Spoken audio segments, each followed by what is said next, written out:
grasya si Ate. Kaya niya, ako ay puro luma. Siya sila kanya binibiling bago. Yan daw ang mga hinanakit nila sa kanilang mga magulang. Kaya na kayong mga magulang. Kaya ang mga anak ninyo, lalo na ang mga dalagita na, mga pinatilyo na, kailangan ipapaunawa ninyo sa kanila. At paminsan-minsan din, yes, kailangan din ninyo pagbigyan ang kaligayahan naman ng inyong ibang anak. Kailangan na ipapaunawa ninyo sa mga anak ninyo. Kailangan lagi ninyong kakausapin ang mga anak ninyo. Lagi kayong magkaroon ng panahon sa mga anak ninyo. Kailangan lagi ninyo silang pangangaralan. Ipapaunawa sa kanila ang mga bagay-bagay na hindi nila naiintindihan. Gaano man ninyo kaabala sa mga gawain ninyo, subalit pinakailangan pa rin na lagi kayong magkaroon ng panahon sa pagpansin, sa pagpaunawa, sa pakikipag-usap sa inyong mga anak upang ang mga anak ninyo hindi magkaisip ng masama, hindi kayo layasan, hindi mag-isip na sila'y kinatusok naman ninyo.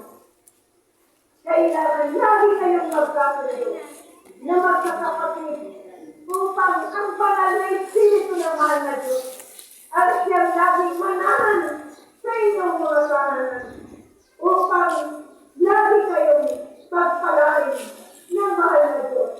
At kayo rin ang mga magulang, kailangan po na ang inyong pagparusa upang para sa mga anak ninyo, ilagay ninyo sa lugar.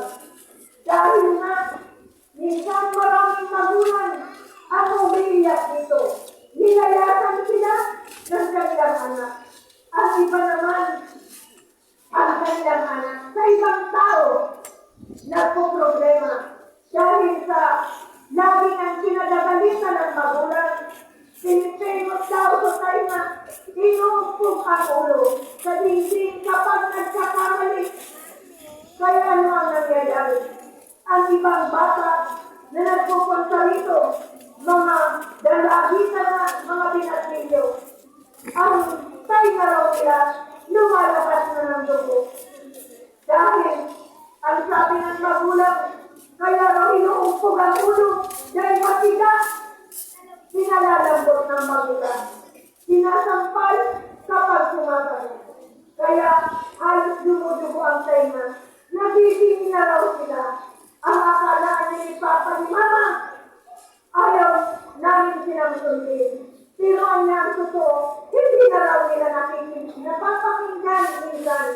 Palalim na raw na palalim ang pagdinig nila. Kaya mag-isip kayo ng gusto. Kayo na mga magulang. Isipin na lang ninyo, sila yung mga dalagita na. Mga pinatilyo na. Kung kailan sila malalaki na, hindi na sila ninyo naunawaan.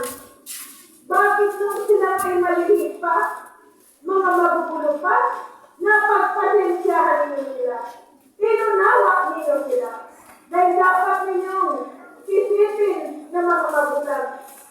Ang mga bata, kung hindi alagaan ang magulang, isang buwan lang ang itatagal niyan,